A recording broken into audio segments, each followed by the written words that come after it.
मैं Munna Lal Shukla RTA activist. आज हम आपको बताना चाहेंगे बहुत मुख्य है सिविल सर्विसेज के लिए आईएसपीसीएस के लिए टॉपिक पर्यावरण, जो इसमें जहाँ बहुत ज़्यादा क्वेश्चन पूछे जाते हैं और हर बार परीक्षाओं में क्वेश्चन पूछे गए हैं, तो उसको हमें ध्यान रख करके आज हम तैयार किए हैं। तो पर्यावरण क्या है इसके बारे में बात करेंगे। और पर्यावरण काफ़ी लंबा टॉपिक है और इस पे कई दिन तक ये वीडियो इस पर चलेंगे, तो आप देखते रहिए और लगातार जुड़िए और आखिरी तक इसको अंत तक देखते रहें। तो पर्यावरण सिविल सर्विसेज के लिए इन्वायरमेंट है। डिफिनेशन ऑफ इन्वायरमेंट, पर्यावरण क्या है? तो पर्यावरण वह समग्र तंत्र है जिसमें जीवित और निर्जीव तत्व एक दूसरे से परस्पर सक्रिय रूप रहते हैं, क्रिया करते हैं। इसमें भौतिक, फिजिकल और जैविक, बायोलॉजिकल और सामाजिक, सोशल तीनों घटक इसमें शामिल हैं। ये तीन इसके घटक हैं। तो पर्यावरण के घटक कौन कौन से हैं उस पर बात करेंगे।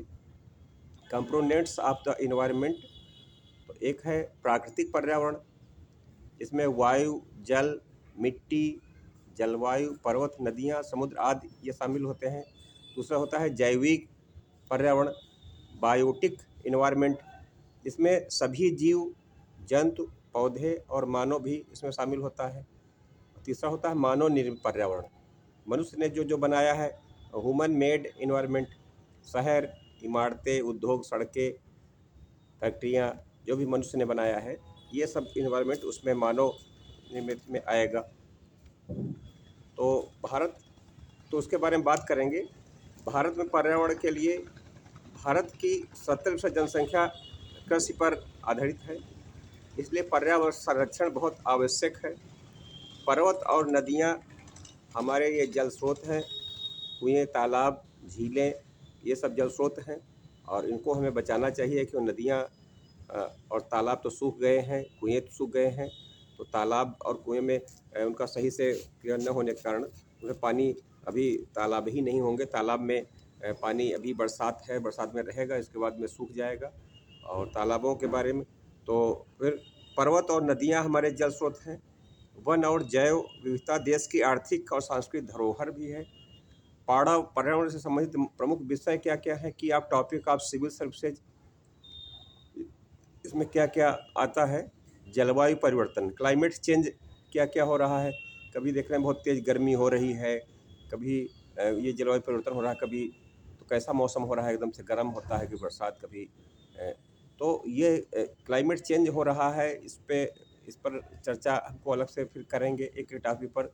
वायु एवं जल प्रदूषण, वायु प्रदूषण हो रहा है, तमाम प्रकार की जहरीली गैसें। इस समय जो पन्नी का प्रयोग हम ज़्यादा कर रहे हैं हर चीज़ में, सब्जियां खरीदने में, फल खरीदने में, तो सब में सब पन्नी का यूज कर रहे हैं। वो जिसको जब जलाया जाता है तो उसकी बहुत ही जहरीली उसकी गैस जाती है, तो जिससे पर्यावरण प्रदूषित होता है। और तमाम चीज़ें, कूड़ा कचरा ऐसे कहीं पर भी फेंक देते हैं, तो उसको ध्यान नहीं रखते हैं। तो वायु प्रदूषण, जल प्रदूषण, जल में हम तमाम औषधि पदार्थ उसमें डाल देते हैं, नदियों में, तालाबों में। अभी एक परंपरा चली है कि जैसे समुद्रों में गणेश जी का विसर्जन होता था, वैसे अब यहाँ शहरों में, लखनऊ में देते हैं। तो आए दिन अब गणेश जी की मूर्ति बड़ी सी ले जा कर के लोग उसमें नदी में प्रवाहित कर देते हैं, तो वो पड़ी रहती हैं, कहीं गंदे नालाओं में पहुँच जाती हैं। तो ये जल प्रदूषण इससे बढ़ रहा है। तमाम प्रकार की चीज़ उसमें डाल दी जाती हैं, मुर्दे तो डाले ही जा रहे हैं। मुर्दों के लिए, सौदाह के लिए जबकि अलग बनाए गए हैं, लेकिन फिर भी वो उसी में जल में ही डाल दिया जाता है। तो वो नदियाँ जो हैं खतरे में है, सारी नदियों का यही हाल है, गंगा नदी भी यही हाल है। तो फिर दूसरा है वन संरक्षण, इसमें फॉरेस्ट कंजर्वेशन इसमें आएगा। वन संरक्षण की ज़रूरत है। वनों को हमें, जो वन कट रहे हैं, धीरे धीरे हाईवे बन रहे हैं, तो इसके लिए वो भी कारक हैं। केवड़े में हाईवे तो बनेंगे, लेकिन वनों का विनाश होगा, तो वनों का संरक्षण करना होगा। वन्यजीव संरक्षण, वाइल्ड लाइफ प्रोटेक्शन, जो वन्य जीव थे जंगलों में रहने वाले, वो धीरे धीरे उनके लिए जंगल नहीं है, वन नहीं है, तो वो निकल करके वो बाहर आ जाते हैं। कभी आपने देखा है, कभी कोई जानवर, कोई भेड़िया, कभी कोई, तो ऐसे वो शहरों की तरफ आते हैं, क्योंकि वन उनका हम संरक्षण प्रोटेक्शन नहीं कर रहे हैं। सतत विकास, सस्टेनेशन डेवलपमेंट, हम लगातार जो विकास हो रहा है वो भी इसका एक कारण है, प्रमुख विषय है कि विकास को हम का विकास करेंगे कि या विनाश होगा। तो ये प्रकृति का हम ज़्यादा दोहन करेंगे तो धीरे धीरे वो प्रकृति जो है ये विनाश होगा, विनाश की तरफ जाएगा। तो कुछ हमारी अंतर्राष्ट्रीय प्रमुख अंतर्राष्ट्रीय संधियाँ भी हुई हैं, जैसे पेरिस का समझौता, क्योटो प्रोटोकॉल। तो पेरिस समझौता जिसमें पेरिस ये जो समझौता हुआ तो उसके बारे में हम आपको अगले टॉपिक में बात करेंगे, विस्तृत बड़ा टॉपिक है। तो फिर इसमें ये है, और भारतीय कुछ संस्थाएं जो पर्यावरण मंत्रालय है, CPCB, SPCB, ये सब जो है इस पर काम कर रही हैं।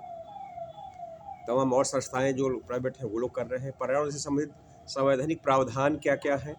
कॉन्स्टिट्यूशन प्रोविजन है, अनुच्छेद 48A कहता है कि राज्य का दायित्व है पर्यावरण को और वनों की रक्षा करना। पर्यावरण और वनों की रक्षा करने का दायित्व ये संविधान की कॉन्स्टिट्यूशन की धारा 48A के तहत में ये राज्यों का कर्तव्य है कि वो वनों का संरक्षण करेंगे, पर्यावरण को ठीक करेंगे। और अनुच्छेद 51AG जो इसमें नागरिकों को भी कर्तव्य है कि ये पर्यावरण की सुरक्षा करेंगे।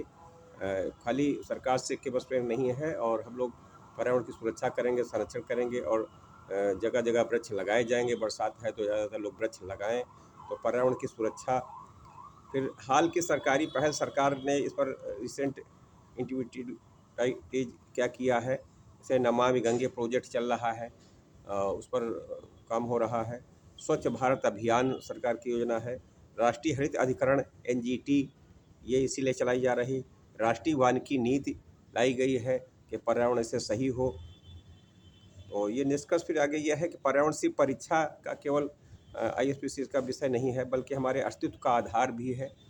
और एक जागरूक नागरिक और भविष्य के सिविल सेवक के रूप में ये हमारा कर्तव्य है कि हम पर्यावरण की रक्षा करें, और सड़कों के किनारे हम अच्छे वृक्ष लगाएं। अगर सिविल सेवक बनते हैं तो उसमें जो है ये कुछ लोगों ने अच्छे सिविल सेवक जो आए बन करके ISPCS, तो वो उन्होंने सड़कों के किनारे पीपल के वृक्ष लगवाए हैं कहीं कहीं, तो बहुत अच्छा लगता है।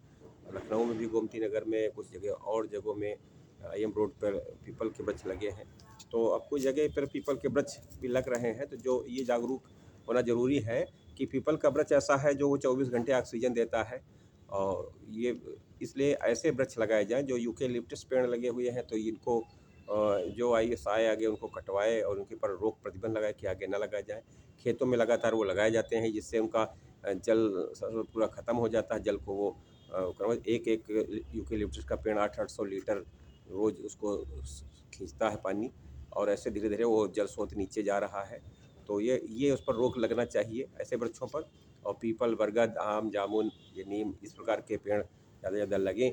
तो वो जो है ये प्रोत्साहित करना होगा कि हम कैसे जो है इसको जागरूक करें लोगों को, ताकि ये आगे इसका पर्यावरण जो है प्रदूषण और पर्यावरण से संरक्षण ये हो।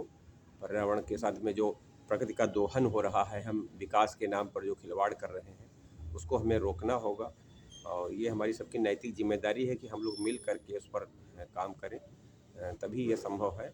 और ये पर्यावरण का भाग 1 आज हमने सारा में थोड़ा बताया है, ये बहुत विस्तृत है। इस पर एक हम पुस्तक भी लिख रहे हैं, तो इस पर हम धीरे धीरे आपको कई पार्टों में इसको बताना होगा। तो इस पर जो है पूरे दुनिया में और इस पर पर्यावरण पर क्या काम हो रहा है, क्या है, तो वो उसके बारे में हम आपको फिर अगले एपिसोड में फिर चर्चा करेंगे। धन्यवाद। इसको बने रहें, सब देखें, और इसको ज़्यादा से ज़्यादा सब्सक्राइब करें, और इसको लाइक करें, कमेंट लिखें। और पर्यावरण पर यही सबकी संवेदनशीलता होगी कि हम लोग मिल कर करके इसका पर्यावरण का को संरक्षण करें। धन्यवाद।